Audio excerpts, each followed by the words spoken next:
Hi everyone! The general election just happened a few days ago. My students have been asking me these few days, Che, are you voting for PAP? Che, are you voting for opposition? Che, tell me which party you voting for? Now since you guys are so concerned about politics and the general election, let us use some numbers from the general election to do some percentage revision. Question 1. This year, we have 2,653,942 eligible voters. In the last election, we had 2,462,926 eligible voters. What is the percentage increase in the number of voters? So in order to find percentage increase in the voters, we need to take the increase out of the original, multiply by 100. So in this case, the increase will be 2,653,942 minus 2,462,926. And that will give us 191,016. That's the increase in the number of voters. When we say original, we are referring to the one that happened first, and in this case, 2015.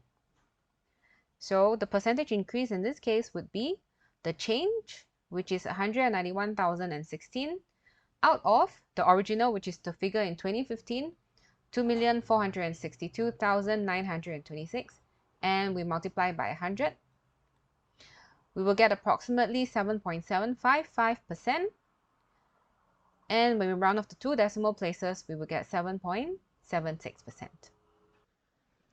Question 2. There are a total of 93 seats in the parliament. The PAP won 83 seats. What is the percentage of seats won by the PAP? In order to find the percentage of seats, we will take the seats taken by PAP out of the total seats, multiplied by 100. That will be 83 out of 93 times 100. That will give us approximately 89.247%. And if we round off to 2 decimal places, we will get 89.25%. Question 3.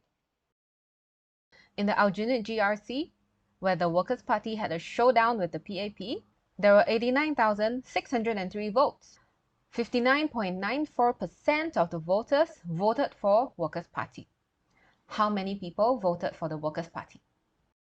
We will take 59.94%, multiply by the total number of votes, 89,603, and we will get approximately 53,708.0382 voters. And if we round it off to the nearest whole number, we will get 53,708. Now that's all for the percentage revision using the general elections 2020.